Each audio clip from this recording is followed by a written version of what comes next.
Face à une perte inimaginable, certains parents ont choisi une voie choquante, se venger de ceux qui ont assassiné leurs enfants.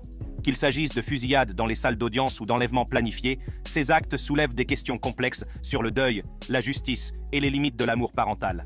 Cette vidéo se penche sur les histoires de parents qui se sont vengés des assassins de leurs enfants, en explorant les motivations derrière leurs actions et l'impact qu'elles ont sur la compréhension qu'a la société du chagrin et de la vengeance parentale. Marianne Bachmeier.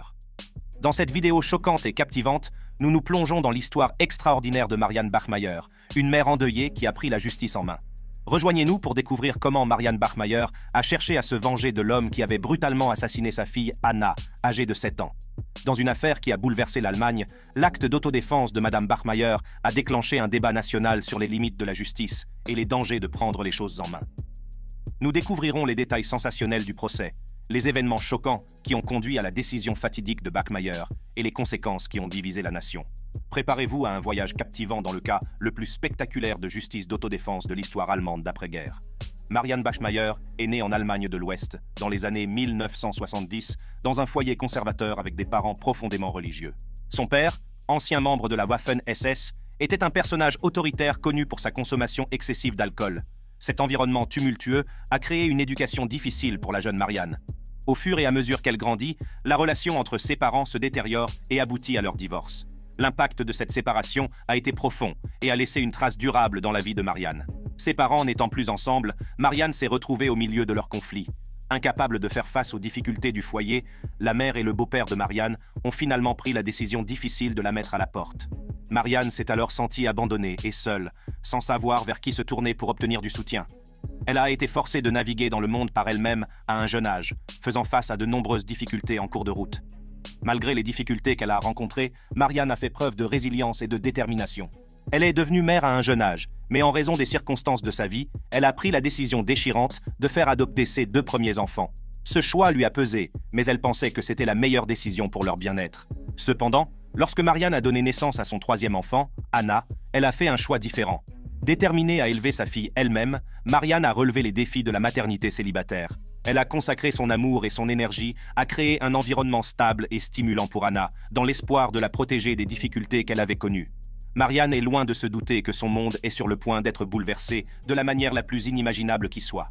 C'est en mai 1980 que la tragédie a frappé.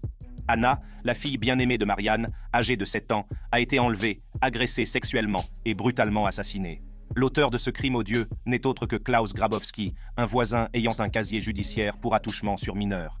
Grabowski, dans une tentative désespérée de justifier ses actes, a prétendu qu'Anna avait tenté de le faire chanter en l'accusant de maltraitance. Cette affirmation scandaleuse ne fait qu'attiser la colère et le chagrin de Marianne, la poussant à la limite de la raison. La perte de sa précieuse fille a plongé Marianne dans une spirale de désespoir et de rage. La douleur qu'elle ressentait était inimaginable et le désir de justice brûlait en elle. Elle ne pouvait supporter l'idée que l'assassin de sa fille soit libre, échappant aux conséquences de ses actes odieux. C'est ainsi que Marianne Bachmeier s'est engagée sur une voie qui allait à jamais changer sa vie et captiver la nation. Poussée par le chagrin et un désir ardent de justice, Marianne Bachmeier a pris les choses en main. Dans un acte audacieux de justicier, elle a introduit clandestinement une arme dans la salle d'audience lors du procès de Klaus Grabowski. La tension dans la salle d'audience était palpable, alors que Marianne, consumée par un mélange de colère et de détermination, attendait le moment parfait pour frapper. Au fur et à mesure que le procès se déroule, Marianne écoute les détails effrayants de l'enlèvement et du meurtre de sa fille. La douleur de la perte d'Anna est encore fraîche dans son cœur, et le désir de vengeance grandit à chaque instant. Elle savait que le système judiciaire ne pouvait à lui seul lui permettre de tourner la page, comme elle le souhaitait désespérément. Et puis, en une fraction de seconde, le moment de Marianne est arrivé. Alors que Grabowski se tenait devant le tribunal, Marianne a sorti son arme cachée et a tiré 6 coups de feu, chacun d'entre eux étant un écho retentissant de sa douleur et de sa fureur. La panique et l'incrédulité s'emparent de la salle d'audience, qui sombre dans le chaos. Grabowski, touché par les balles, tombe au sol, sans vie. Marianne a pris sa revanche, mais les conséquences de ses actes commencent à peine à se faire sentir. Les conséquences de l'acte de vengeance de Marianne ont été tout simplement sensationnelles. La nation était divisée, certains la saluant comme une héroïne animée par l'amour d'une mère, tandis que d'autres la condamnaient comme une dangereuse justicière. L'affaire a déclenché un vif débat sur les limites de la justice et les dangers de se faire justice soi-même. Au fur et à mesure que la nouvelle de l'acte de Marianne se répand, les médias s'emparent de l'affaire, désireux d'en saisir les moindres détails. Les gros titres font la part belle au sensationnalisme, dépeignant Marianne à la fois comme une figure tragique et comme un symbole de défi. Le public a été captivé par les circonstances extraordinaires entourant l'affaire, incapable de détourner le regard de la collision entre le chagrin, la colère et la justice. Mais le parcours de Marianne est loin d'être terminé. Elle se retrouve à nouveau sous les feux de la rampe, cette fois en tant qu'accusée dans son propre procès. Le système judiciaire, lié par ses propres règles et règlements, ne pouvait ignorer la gravité de ses actes. Marianne est accusée de meurtre et la salle d'audience devient le théâtre d'un nouveau chapitre de cette extraordinaire saga. Au cours de son procès, Marianne a déclaré qu'elle avait tiré sur Grabowski en rêve, affirmant avoir eu des visions de sa fille dans la salle d'audience. Son équipe de défense a soutenu qu'elle avait été poussée par un traumatisme profond et un besoin désespéré de tourner la page. Mais l'accusation a brossé un tableau différent, décrivant Marianne comme une femme dangereuse et vengeresse qui s'était fait justice elle-même. Après une délibération minutieuse, le tribunal a rendu son verdict. Marianne Bachmeier a été reconnue coupable d'homicide volontaire avec préméditation et condamnée à 6 ans de prison. La nation a vu la femme qui avait cherché à obtenir justice pour sa fille devenir elle-même une criminelle. Le procès de Marianne a marqué la fin d'un chapitre, mais il a aussi déclenché une nouvelle vague de discussions et de débats. Son acte de vengeance était-il justifié ou constituait-il un dangereux précédent? La nation a été confrontée à ces questions, partagée entre la compassion pour une mère en deuil et la nécessité de faire respecter les principes du système juridique. Après avoir été reconnue coupable d'homicide involontaire avec préméditation, Marianne Bachmeier a commencé à purger une peine de 6 ans de prison. Derrière les barreaux, elle est confrontée à la dure réalité de ses actes et aux conséquences qu'ils ont entraînées. Cette mère autrefois dévouée s'est retrouvée confinée entre les murs d'une cellule, aux prises avec le poids de ses choix. La vie en prison est un contraste saisissant avec le monde que Marianne a connu. La routine, l'isolement et le rappel constant de l'absence de sa fille ont eu raison de son esprit. Cependant, Marianne reste fermement convaincue qu'elle a fait ce qu'il fallait pour venger la mort d'Anna. Au fil des ans, l'affaire Marianne a continué à captiver la nation. Le débat autour de ses actes fait rage, certains plaidant pour sa libération, d'autres pour qu'elle purge l'intégralité de sa peine. L'opinion publique est restée divisée, reflétant les émotions complexes et les dilemmes moraux entourant son acte de vengeance. En 1985, après avoir purgé la moitié de sa peine, Marianne Bachmeier est mise en liberté surveillée. Son retour dans la société marque un nouveau chapitre de sa vie, un chapitre rempli à la fois d'espoir et d'incertitude. Le monde avait changé pendant son séjour derrière les barreaux, et Marianne devait naviguer dans une société qui était encore aux prises avec l'héritage de ses actes. Malgré sa libération, la vie de Marianne est loin d'être facile. Elle a dû faire face à l'examen et au jugement du public, beaucoup mettant en doute ses motivations et la moralité de son acte. Pourtant, elle est restée fermement convaincue qu'elle avait fait ce que toute mère aurait fait pour obtenir justice pour son enfant. Déterminée à aller de l'avant, Marianne a cherché le réconfort dans un nouveau chapitre de sa vie. Elle s'est mariée et a déménagé à l'étranger, espérant y trouver la paix et un nouveau départ. En Sicile, elle a travaillé comme aide-soignante dans un hospice, prodiguant soins et compassion à ceux qui en avaient besoin. C'était pour elle un moyen de canaliser sa douleur vers quelque chose de positif, de faire une différence dans la vie des autres. Cependant, le destin a réservé à Marianne un autre rebondissement tragique. En effet, un cancer du pancréas lui a été diagnostiqué. La nouvelle l'ébranle profondément et elle prend la décision difficile de retourner en Allemagne, où elle pourra être plus proche de ses proches pendant ces derniers jours. Marianne Bachmeier est décédée en 1996 à l'âge de 46 ans, laissant derrière elle un héritage qui continue de susciter discussions et débats. Son histoire reste l'un des cas les plus connus de justice vigilante dans l'histoire de l'Allemagne, un témoignage du pouvoir de l'amour d'une mère et des limites que l'on peut atteindre pour obtenir justice pour son enfant. Aujourd'hui, Marianne et Anna reposent côte à côte au cimetière de Burgtor, à Lübeck, unies à jamais par un lien qui transcende la vie et la mort. Leur histoire a été immortalisée dans des pièces de théâtre, des films et des documentaires, chacun tentant de saisir la complexité du chagrin d'une mère et les limites floues entre la justice et la vengeance. Gary Ploche. Dans un monde où la justice est souvent défaillante, l'amour indéfectible d'un homme pour son enfant va le conduire sur le chemin d'une vengeance choquante. C'est l'histoire de Gary Ploche, un père poussé à bout par les actes inqualifiables commis contre son fils. Rejoignez-nous pour plonger dans l'histoire sombre et tordue de Gary Ploche, qui a pris les choses en main pour se venger de l'agresseur présumé de son enfant. Préparez-vous à un voyage qui remettra en question vos croyances sur le bien et le mal, en découvrant les événements choquants qui se sont déroulés ce jour fatidique. Préparez-vous à voir jusqu'où un parent est prêt à aller pour protéger la chair de sa chair. Voici l'histoire de Gary Ploche et de la vengeance effrayante qu'il a exercée sur l'agresseur présumé de son enfant. Dans la paisible ville de Bâton Rouge, en Louisiane, une vie apparemment idyllique a été bouleversée par un sinistre secret. C'est là que résidait la famille Plauché, dont la vie a été bouleversée à jamais par les actes d'un seul homme. Voici l'histoire de Gary Plauché et des horreurs inimaginables qui ont frappé son jeune fils, Jody. Gary Plauché, père dévoué, chérissait chaque moment passé avec son fils Jody. Ils partageaient un lien qui semblait indéfectible jusqu'à ce qu'un coup du sort inattendu les expose à un cauchemar qui dépasse l'entendement. Tout a commencé de façon assez innocente lorsque Jody a pris des leçons de karaté avec un homme nommé Jeff Doucet.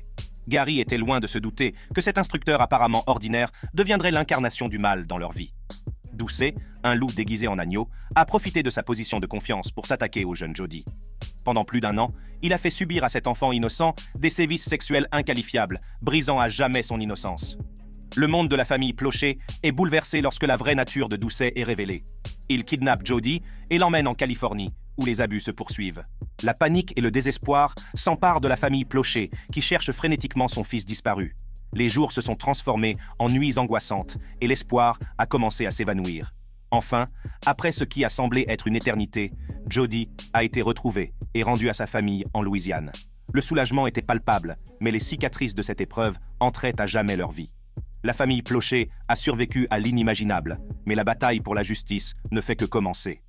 Le jour du procès de Doucet arrive et la salle d'audience est remplie d'impatience. Les yeux de la nation sont tournés vers Bâton Rouge, attendant de voir comment la justice sera rendue. Mais en ce jour fatidique, alors que Doucet est escorté à l'aéroport, Gary Plauché, armé d'un revolver, prend une décision qui changera à jamais le cours de leur vie. En une fraction de seconde, Plauché a pointé l'arme sur la tête de Doucet et a appuyé sur la gâchette, exerçant sa propre justice. La scène s'est déroulée devant une foule stupéfaite, et l'équipe de journalistes locaux a filmé chaque instant glaçant. Ces images deviendront plus tard un rappel obsédant du pouvoir de l'amour d'un parent et des conséquences dévastatrices d'un mal incontrôlé. Le meurtre de Jeff Doucet par Gary Plauché a provoqué une onde de choc dans tout le pays. Il a déclenché un débat houleux sur la justice des justiciers et sur la frontière floue entre le bien et le mal. Le cas de Gary Plauché remettra à jamais en question nos notions de justice et les limites qu'un parent est prêt à franchir pour protéger son enfant. Elle reste un sujet controversé et largement débattu, nous obligeant à nous confronter à des questions inconfortables sur les limites de la loi et le pouvoir de l'amour d'un parent. Alors que la poussière retombait après l'acte de vengeance choquant commis par Gary Plauché, la nation était confrontée aux conséquences de ses actes. Voici la suite de l'histoire poignante qui s'est déroulée ce jour fatidique. Plauché, initialement accusé de meurtre au second degré, doit maintenant faire face aux conséquences juridiques de ses actes. La salle d'audience est devenue un champ de bataille où se mêlent émotions contradictoires et dilemmes moraux. L'équipe de défense de M. Plauché a fait valoir qu'il avait été poussé au bord du gouffre par le traumatisme causé par les mauvais traitements infligés à son fils, ceux qui l'avaient rendu incapable de distinguer le bien du mal. Les rapports psychologiques ont joué un rôle crucial dans la défense de Plauché, mettant en lumière les profondes cicatrices laissées par les abus de Jody. Ils ont révélé un homme hanté par les démons de son passé, un homme qui pensait n'avoir d'autre choix que de prendre les choses en main. Le juge, tenant compte de ces éléments, a pris une décision controversée. Il a estimé que l'incarcération de Plauché ne servirait pas les intérêts de la justice, car il y avait peu de risques qu'il commette un autre crime. La nation est divisée. Certains saluent Plauché comme un héros, un père qui a pris les choses en main pour protéger son enfant. D'autres condamnent ses actes, estimant qu'il a franchi une ligne qui ne devrait jamais être franchie. L'acte de vengeance de Plauché a eu des conséquences considérables, non seulement pour lui-même, mais aussi pour l'ensemble de la communauté. Il a déclenché une conversation nationale sur la justice des justiciers et sur les limites floues entre le bien et le mal. La vidéo capturant le moment de la vengeance est devenue un rappel obsédant du pouvoir de l'amour d'un parent et des conséquences dévastatrices d'un mal incontrôlé. Elle a été diffusée dans plusieurs émissions de télévision et documentaires, captivant le public dans tout le pays. Mais l'histoire de Gary Plauché ne s'arrête pas là. En 2011, il a été victime d'un accident vasculaire cérébral qui lui a rappelé cruellement que ses actions avaient porté atteinte à son propre bien-être. 3 ans plus tard, en 2014, il est décédé, laissant derrière lui un héritage qui continue de diviser les opinions. L'affaire Gary Plauché et Jeff Doucet reste un sujet controversé et largement débattu. Elle nous oblige à nous poser des questions embarrassantes sur la justice, la vengeance et les mesures que nous sommes prêts à prendre pour protéger ceux que nous aimons. C'est une histoire qui nous choque, nous interpelle et nous pousse à nous interroger sur le tissu même de notre société. Kenneth Faulkner. Dans cette section, nous nous plongeons dans une histoire de vengeance qui a captivé la nation. Préparez-vous à entendre l'histoire stupéfiante de Kenneth Faulkner et de sa quête de justice contre Thomas Williams. C'est une histoire qui fera bouillir votre sang et remettra en question les limites de l'amour d'un parent. Alors, prenez votre pop-corn et attachez vos ceintures pendant que nous vous racontons les événements choquants qui se sont déroulés lorsque Kenneth Faulkner a décidé de prendre les choses en main. Plongeons dans le vif du sujet. Tout a commencé avec une famille apparemment ordinaire, vivant dans la ville tranquille de Columbia. Kenneth Faulkner, paysagiste et déménageur, chérissait 2 jeunes filles par-dessus tout. Il était loin de se douter que leur innocence serait brisée par un homme qui deviendrait bientôt la cible de sa colère. Mais derrière la façade d'une famille heureuse se cache un sombre secret. Thomas Fred Williams, un parent de Faulkner, avait commis un acte odieux qui allait changer leur vie à jamais. Williams, accusé d'avoir sollicité les 2 jeunes filles de Faulkner, avait plaidé coupable. La décision du tribunal a toutefois laissé Faulkner et sa famille sous le choc. Williams n'a reçu qu'une simple tape sur les doigts, une peine de 3 ans de mise à l'épreuve, et a pu recouvrer sa liberté en versant une caution de $2000. La clémence de la peine a mis le feu aux poudres chez Faulkner. Consumé par la colère et un désir ardent de justice, il ne pouvait pas rester les bras croisés alors que l'agresseur de ses filles était en liberté. C'est un jour ordinaire, alors que Faulkner vaquait à ses occupations, qu'il aperçut Williams qui se promenait nonchalamment dans la rue. La vue de l'homme qui avait violé ses filles était trop difficile à supporter. Sous l'emprise de la rage, de la douleur et d'un besoin désespéré de protéger ses enfants, Faulkner a pris une décision qui a changé le cours de sa vie. Il allait affronter Williams, face à face, et lui faire payer la douleur qu'il avait causée. Faulkner était loin de se douter que cet acte de vengeance déclencherait une série d'événements qui ébranleraient la communauté et laisseraient tout le monde s'interroger sur les limites de l'amour d'un parent. C'est un jour comme les autres que Faulkner, accompagné de sa femme et de la grand-mère de celle-ci, aperçoit Williams dans la rue. Les émotions qui s'accumulent en lui depuis si longtemps atteignent leur point d'ébullition. Incapable de contenir sa rage plus longtemps, Faulkner s'est approché de Williams, les poings serrés. Les témoins se souviennent de la tension qui régnait dans l'air lorsque les 2 hommes se sont regardés dans les yeux, le poids de leur histoire commune pesant lourdement entre eux. Ce qui s'est passé ensuite ne peut être décrit que comme un tourbillon de fureur.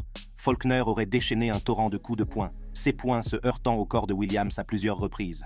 Les bruits d'impact résonnent dans la rue sous les yeux des badauds, choqués et incrédules. L'agression a été rapide et brutale, laissant Williams battu et meurtri. C'était un moment de vengeance brute, sans filtre, une tentative désespérée de lui faire payer la douleur qu'il avait infligée aux filles innocentes de Faulkner. Mais comme le dit le proverbe, aucune bonne action ne reste impunie. L'acte d'autodéfense de Faulkner n'est pas passé inaperçu. Les autorités sont rapidement intervenues, mettant fin à la violente altercation. Faulkner a été arrêté pour l'agression et doit maintenant faire face aux conséquences de ses actes. La communauté, partagée entre la sympathie pour la douleur de Faulkner et la croyance en l'état de droit, s'est trouvée divisée. Certains ont applaudi son action, comprenant la profondeur de l'amour d'un parent et les limites qu'il est prêt à franchir pour protéger ses enfants. D'autres ont condamné son comportement de justicier, estimant que la justice devait être laissée entre les mains du système judiciaire. Alors que la procédure judiciaire suit son cours, l'histoire de Kenneth Faulkner et de Thomas Williams continue de captiver la nation. Elle rappelle brutalement les failles du système judiciaire et la charge émotionnelle que de tels incidents peuvent avoir sur les victimes et leurs familles. Lorsque la poussière est retombée et que le chaos s'est apaisé, Faulkner s'est retrouvé confronté à tout le poids du système judiciaire. Il a été arrêté pour l'agression de Williams et se trouve maintenant devant le tribunal, attendant son sort. La communauté, toujours divisée, suit l'évolution de l'affaire.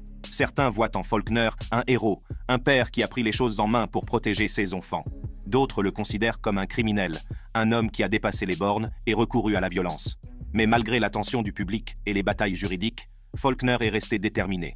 Dans les interviews qu'il a accordées après son arrestation, il a fait part de sa détermination inébranlable à obtenir justice pour ses filles, même s'il devait pour cela sacrifier sa propre liberté. Les mots de Faulkner ont touché une corde sensible chez de nombreuses personnes, soulignant tout ce qu'un parent est prêt à faire pour protéger ses enfants. Ils ont relancé le débat sur les failles du système judiciaire et sur la nécessité d'imposer des peines plus sévères à ceux qui commettent des actes aussi odieux. Pendant ce temps, la famille de M. Faulkner se tenait à ses côtés, lui offrant son soutien indéfectible durant cette période tumultueuse. Sa femme et la grand-mère de sa femme, qui s'étaient jointes à lui lors de la manifestation devant le palais de justice, ont continué à croire fermement en ses actions. Mais l'impact sur les filles de Faulkner ne peut être négligé. Leur innocence a été brisée, et elles doivent maintenant faire face à la lourde tâche de guérir du traumatisme qu'elles ont subi. Leur chemin vers la guérison sera long et ardu, mais l'amour et la détermination inébranlable de leur père les guideront. À l'approche de la date du procès, la nation attend avec impatience de voir comment cette histoire va se dérouler. Les actes de Faulkner seront-ils justifiés aux yeux de la loi? Et quel sera l'avenir de ces filles, qui sont devenues des symboles de résilience face à une douleur inimaginable? C'est ainsi que s'achève cette histoire passionnante de vengeance, de justice et de l'amour indéfectible d'un parent. Tout au long de ce voyage, nous avons été témoins des événements choquants qui se sont déroulés lorsque Kenneth Faulkner a décidé de prendre les choses en main. Nous avons vu la profondeur de sa douleur et tout ce qu'il était prêt à faire pour protéger ses filles. Mais cette histoire ne se limite pas à la quête de justice d'un homme. Elle reflète les failles de notre système judiciaire, la charge émotionnelle que de tels incidents peuvent avoir sur les victimes et leurs familles, et la nature complexe de l'amour et de la vengeance. Il nous oblige à nous interroger sur les limites de l'amour d'un parent et sur ce qu'il est prêt à faire pour protéger ses enfants. Il nous pousse à examiner les lacunes d'un système qui ne parvient pas toujours à rendre la justice que nous recherchons. Alors que nous faisons nos adieux à Kenneth Faulkner et à sa famille, nous nous retrouvons avec une fin qui donne à réfléchir. Que ferions-nous à sa place? Jusqu'où irions-nous pour assurer la sécurité et le bien-être de nos proches? Cette histoire nous rappelle que derrière les titres sensationnels et les événements choquants, il y a de vraies personnes dont la vie est changée à jamais. C'est un appel à l'action qui nous incite à plaider en faveur d'un système judiciaire qui protège véritablement les innocents et oblige les coupables à rendre des comptes. André Bamberski. Dans cette section, nous nous penchons sur une autre histoire extraordinaire, celle d'André Bamberski, un père endeuillé qui a pris la justice en main.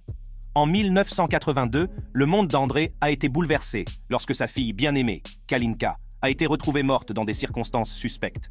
Convaincu que son beau-père, le docteur Dieter Krombach, est responsable de sa mort tragique, André se lance dans une quête de justice sans relâche. Confronté à une enquête imparfaite et à un système judiciaire qui semble protéger l'accusé, André prend une décision audacieuse qui va faire l'effet d'une bombe dans le monde entier. Il a ordonné l'enlèvement de l'assassin de sa fille, un acte désespéré qui allait finalement conduire à une tournure dramatique des événements. Rejoignez-nous pour découvrir les détails choquants de la quête de justice d'André Bamberski dans l'enlèvement de l'assassin de sa fille. Dans la paisible ville de Lindau, en Allemagne, une tragédie s'est déroulée qui a changé à jamais la vie d'un homme et mis à jour un réseau de tromperie et de corruption. Voici l'histoire d'André Bamberski et de sa quête incessante de justice pour sa fille bien-aimée, Kalinka. C'est au cours de l'été 1982 que la vie de Kalinka Bamberski, 14 ans, a été tragiquement interrompue. Retrouvée morte dans des circonstances suspectes, sa mort a provoqué une onde de choc dans la communauté et a laissé sa famille dévastée. Mais pour André Bamberski, le père de Kalinka, la douleur de la perte de sa fille n'était qu'un début. André Bamberski, père aimant et dévoué, ne peut se défaire du sentiment que la mort de Kalinka n'a rien d'anodin. Il a commencé à soupçonner son beau-père, le docteur Dieter Krombach, un éminent cardiologue, d'être impliqué d'une manière ou d'une autre dans sa mort prématurée.